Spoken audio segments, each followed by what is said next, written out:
हरिओम तत्सत। जन्म कुंडली विश्लेषण। इस वीडियो को देखने से पहले जन्म कुंडली कैसे देखते हैं वह वीडियो अवश्य देखें। उसके बाद ही आपको यह समझ में आएगा। उसमें पूरे विस्तार से बताया गया है कि कुंडली कैसे देखते हैं, महादशा कैसे देखते हैं और कैसे अपने जीवन में अच्छे बुरे समय को हम जान सकते हैं। यहाँ मैं सिर्फ फलादेश बताने का प्रयत्न कर रहा हूँ। आपकी कुंडली में संपूर्ण ग्रहों के फलादेश, उपाय इत्यादि लिखे हुए हैं। यह समझाने के लिए वीडियो बनाया जा रहा है। सबसे पहले हम सूर्य से प्रारंभ करते हैं। सूर्य इस कुंडली में द्वितीय भाव के स्वामी हैं, धन एवं कुटुंब के स्वामी हैं और भाग्य स्थान में गुरु के घर में बैठे हुए हैं, मीन राशि में विराजमान हैं।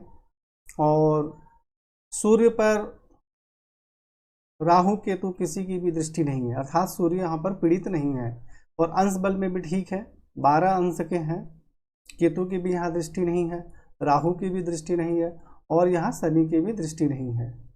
तो भाग्य की उन्नति होती है, आप धर्म का पालन करते हैं, उच्च शिक्षा अच्छी प्राप्त होती है, धन एवं कुटुंब का संग्रह होता है। यहाँ से सूर्य तृतीय भाव में देखते हैं तो पराक्रम में वृद्धि होती है, भाई बहन का सुख प्राप्त होता है। ऐसे व्यक्ति हिम्मती एवं परिश्रमी होते हैं। चंद्रमा के विषय में चर्चा करते हैं तो चंद्रमा इस कुंडली में लगने से कर्क लग्न की कुंडली है और चंद्रमा इस कुंडली में द्वितीय भाव में विराजमान है और 9 अंश के हैं, अर्थात अंश बल में बहुत ज़्यादा प्रबल नहीं है। तो चंद्रमा द्वितीय भाव में विराजमान है तो इसका फलादेश होगा कि शारीरिक स्वास्थ्य, सौंदर्य, सम्मान एवं प्रतिष्ठा में वृद्धि होती है, धन एवं कुटुंब का सुख प्राप्त होता है। परंतु यहाँ चंद्रमा अंश बल में भी कमजोर है और इस पर केतु की दृष्टि है। तो इससे क्या होगा कि जो चंद्रमा से संबंधित अच्छा फलादेश मिल रहा था वह हमें नहीं मिलेगा और फलादेश परिवर्तन हो जाएगा। तो वास्तविक फलादेश क्या होगा कि शारीरिक स्वास्थ्य, सौंदर्य, सम्मान, प्रतिष्ठा में कमी तथा परेशानी होती है, मानसिक परेशानी होती है, धन एवं कुटुंब के सुख में भी परेशानी होती है, धन का संग्रह सही प्रकार से नहीं होता है और कुटुंब से भी मतभेद बना रहता है। तो यहाँ आपको चंद्रमा को प्रबल करना जरूरी है।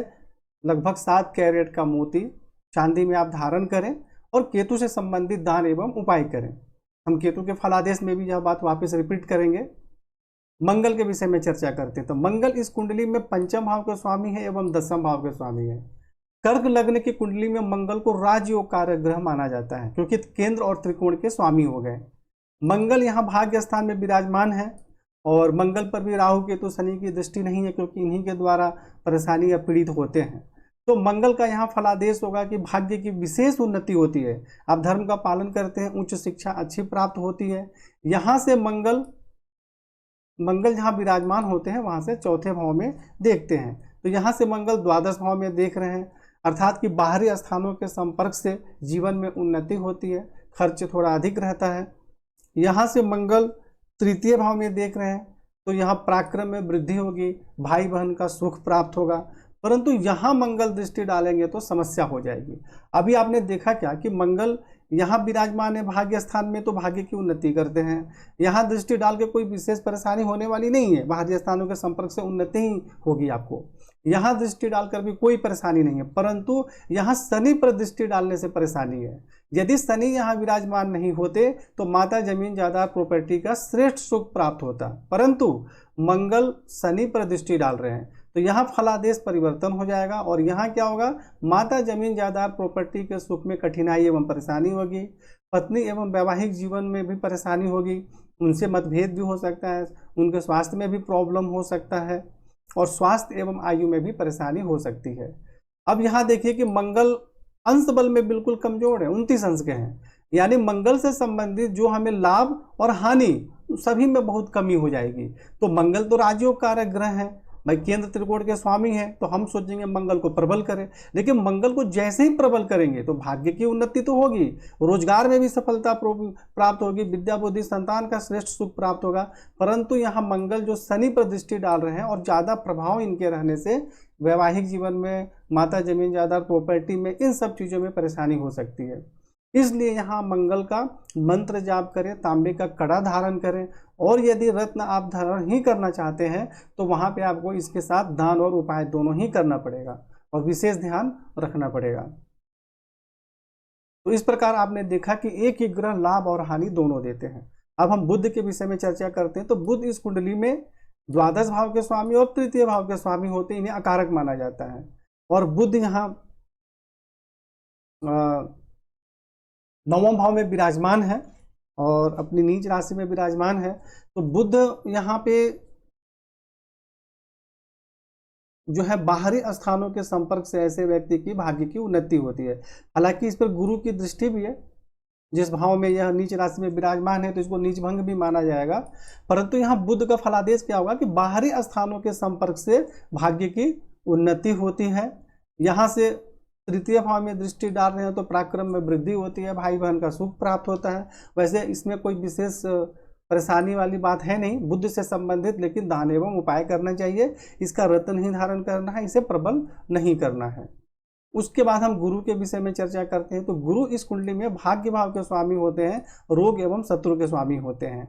तो कर्क लग्न में गुरु कारक होते हैं क्योंकि भाग्येश है, और षष्ठेश हो गए तो ये अकारक भी होते हैं, लेकिन त्रिकोण के स्वामी है, इसलिए इसमें यही माना जाएगा कि कारक का प्रभाव ज़्यादा होता है और अकारक का प्रभाव कम होता है। वैसे भी अकारक ग्रह तभी परेशान करते हैं जब वह पीड़ित होते हैं या वह किसी ग्रह को पीड़ित करते हैं।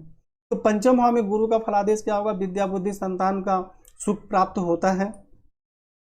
यहाँ दृष्टि डालेंगे तो भाग्य की उन्नति होगी, धर्म का पालन करते हैं, उच्च शिक्षा अच्छी प्राप्त होती है। यहाँ दृष्टि डालेंगे तो आमदनी अच्छी होती है। यहाँ दृष्टि डालेंगे तो शारीरिक स्वास्थ्य, सौंदर्य, सम्मान एवं प्रतिष्ठा में वृद्धि होती है। तो गुरु का फलादेश यहाँ बिल्कुल सही है, अच्छे हैं, पीड़ित भी नहीं है। परंतु एक बात और भी है कि गुरु को पंचम भाव में निष्फल भी माना जाता है, शास्त्र में ऐसा बोला जाता है। हालांकि अंश बल में बिल्कुल मजबूत है, फलादेश भी बिल्कुल सही है, तो निष्फल माना जाता है। इसलिए आप गुरु का मंत्र जाप कर सकते हैं, किसी प्रकार के दान उपाय करने की जरूरत नहीं है। और गुरु यहाँ बहुत अच्छा फल दे रहे हैं क्योंकि त्रिकोण को ही टच कर रहे हैं, तो ये सभी क्षेत्रों में बहुत अच्छी सफलता दे रहे हैं गुरु यहाँ पर। उसके बाद शुक्र के विषय में चर्चा करते हैं। तो शुक्र इस कुंडली में आमदनी भाव के स्वामी होते हैं और जमीन जायदाद प्रॉपर्टी के स्वामी होते हैं। और शुक्र यहाँ 10वें भाव में मंगल के घर में विराजमान है। तो इसका फलादेश क्या होगा?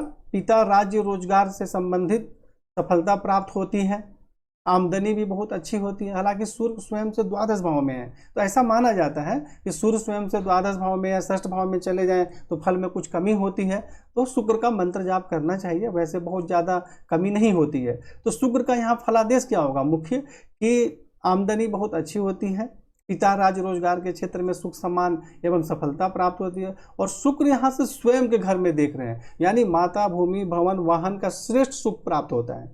शनि भी वहाँ उच्च राशि में विराजमान है। हालांकि मंगल की दृष्टि से शनि को परेशानी है, लेकिन शुक्र जब शनि पे दृष्टि डाल रहे हैं तो यह बहुत ही अच्छा माता, जमीन जायदाद, प्रॉपर्टी, वाहन का बहुत ही श्रेष्ठ सुख प्राप्त हो रहा है। घरेलू वातावरण भी बहुत अच्छा रहता है।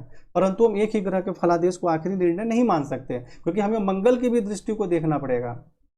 और आगे भी मैं बताऊंगा राहु की भी दृष्टि है वहां पर, तो यह भी हमें देखना पड़ेगा। तो शुक्र यहाँ बिल्कुल सही है, आपको शुक्र का मंत्र जाप कर सकते हैं। अब शनि के विषय में चर्चा करते हैं। तो शनि यहाँ पे अकेले विराजमान हैं, तो उच्च राशि में विराजमान है, पत्नी के और आयु के स्वामी हैं। हालांकि अष्टमेश को भी बहुत सारे लोग अकारक मानते हैं, लेकिन बहुत ज़्यादा अकारक मैं नहीं मानता हूँ। तो यहाँ शनि वक्री भी हैं, उच्च राशि में है। और बहुत सारे लोग क्या बोलते हैं कि कोई ग्रह उच्च राशि में हो, वक्री हो जाए तो नीच का फल देता है, परंतु ऐसा नहीं होता है। अब वास्तविक समस्या जो है उसको समझना नहीं चाह रहे हैं आप, क्योंकि यहाँ पे शनि पे तो राहु की भी दृष्टि है, मंगल पर भी दृष्टि है। परेशानी तो इसके वजह से होगा। और आप अपने मन में क्या धारणा बनाएंगे कि उच्च राशि में होकर वक्री हो गया, इसीलिए परेशानी हो रही है। जबकि बहुत से लोगों की कुंडली मैंने देखा जिनकी कुंडली में कोई भी ग्रह उच्च में था, वक्री था, उन्होंने पर्सनली बताया उसकी दशा में कोई समस्या नहीं हुई। तो शनि यहाँ अकेले हैं, तो अकेले का तो फलादेश होगा कि भाई आयु में वृद्धि होती है, माता, जमीन जायदाद, प्रॉपर्टी का श्रेष्ठ सुख प्राप्त होता है, पत्नी एवं वैवाहिक जीवन का सुख प्राप्त होता है। परंतु इस पर राहु की भी दृष्टि और मंगल की भी दृष्टि है, तो ये जितने भी अच्छे योग मैं बता रहा हूँ इन सभी चीज़ों में परेशानी होती है। तो यहाँ मंगल और राहु से संबंधित उपाय करना जरूरी, और शनि का भी उपाय तो करना जरूरी है, क्योंकि शनि को अकारक माना जाता है। शनि यहाँ से षष्ठ भाव में दृष्टि डालेंगे तो शत्रु पक्ष पर प्रबल प्रभाव रहता है और कोई यहाँ परेशानी नहीं होती है। और शनि यहाँ से 10वें भाव में दृष्टि डालेंगे तो यहाँ पिता राज रोजगार के क्षेत्र में कठिनाई तथा थोड़ी परेशानियों का सामना करना पड़ेगा। रोजगार में उन्नति धीरे धीरे होगी। और शनि यहाँ से लग्न में दृष्टि डाल रहे हैं, यह सबसे खराब योग हो गया कि शारीरिक स्वास्थ्य, सौंदर्य, सम्मान, प्रतिष्ठा, सभी चीज़ों में कमी होती है, परेशानी होती है, शरीर में आलस बना रहता है और जीवन में उन्नति बहुत धीरे धीरे होती है। तो इस प्रकार आपने देखा कि एक ही ग्रह लाभ और हानि दोनों देते हैं, उस पर किसकी दृष्टि पड़ रही है, वह किस पर दृष्टि दे रहा है, सब कुछ देखना जरूरी है। तो यहाँ आपको शनि से संबंधित दान और उपाय बहुत ज़्यादा करने की आवश्यकता है। और किसी भी ग्रह का दान करने से कोई ग्रह कमजोर नहीं होता है। इन्होंने कई लोगों ने भ्रम फैला कर रखा है, उच्च का दान मत करो तो इसका मत करो। तो यहाँ दान और उपाय करना आपको बहुत ज़्यादा जरूरी है शनि का। इसके अलावा आपके पास कोई रास्ता नहीं है। इसका मंत्र जाप नहीं करना है आपको, इसका रत्न धारण नहीं करना है, सिर्फ इसका दान एवं उपाय करना है। राहु के विषय में चर्चा करते हैं तो राहु द्वादश भाव में बुध के घर में विराजमान है। तो बाहरी स्थानों के संपर्क से बहुत श्रेष्ठ सफलता प्राप्त होती है। खर्च भी अधिक होता है लेकिन बाहरी स्थानों के संबंध से अच्छी सफलता प्राप्त होती है। राहु यहाँ चतुर्थ भाव में दृष्टि डालते हैं शनि पर, तो माता, भूमि, भवन, पत्नी, वैवाहिक जीवन, स्वास्थ्य, आयु, इन सभी चीज़ों में परेशानी होगी। यहाँ दृष्टि डालेंगे तो शत्रु पक्ष पर तो प्रभाव रहेगा, परंतु ननिहाल पक्ष से भी संबंध अच्छे नहीं होंगे और पेट में किसी प्रकार की बीमारी होने की संभावना रहेगी। और राहु यहाँ से अष्टम भाव में दृष्टि डाल रहे हैं तो स्वास्थ्य एवं आयु में कुछ परेशानी होगी। तो राहु से संबंधित दान एवं उपाय करें। केतु यहाँ पे बैठे हुए हैं तो शत्रु पक्ष पर प्रबल प्रभाव रहता है। ननिहाल पक्ष से संबंध यहाँ अच्छा रहेगा क्योंकि गुरु के घर में केतु अच्छा फल देते हैं। केतु यहाँ से दसम भाव में दृष्टि डाल रहे हैं तो पिता, राज्य, रोजगार, इन सभी चीज़ों में कठिनाई एवं परेशानियों का सामना करना पड़ता है। द्वादश भाव में दृष्टि डालेंगे तो कई बार फिजूल खर्च के कारण परेशानी होगी, इन सब बातों पर ध्यान देना चाहिए। और यहाँ केतु चंद्रमा पर दृष्टि डाल रहे हैं, यह बहुत परेशानी का योग हो गया। ये शारीरिक स्वास्थ्य, सौंदर्य, सम्मान, प्रतिष्ठा, धन, कुटुंब, इन सभी क्षेत्रों में कठिनाई एवं परेशानी होगी, मानसिक परेशानी भी बनी रहेगी। तो आप इस प्रकार सभी ग्रहों का उपाय देख लिए। आपकी कुंडली में विस्तार से सब लिखे गए हैं, उपाय भी बताए गए हैं। आपको मोती तो अवश्य ही पहनना है, लगभग 7 कैरेट का चांदी में। मंगल को आप प्रबल ज़्यादा करेंगे तो आप फिर यहाँ देखें कि क्या होगा, शनि पर दृष्टि डालेंगे तो मैंने सब कुछ समझा दिया।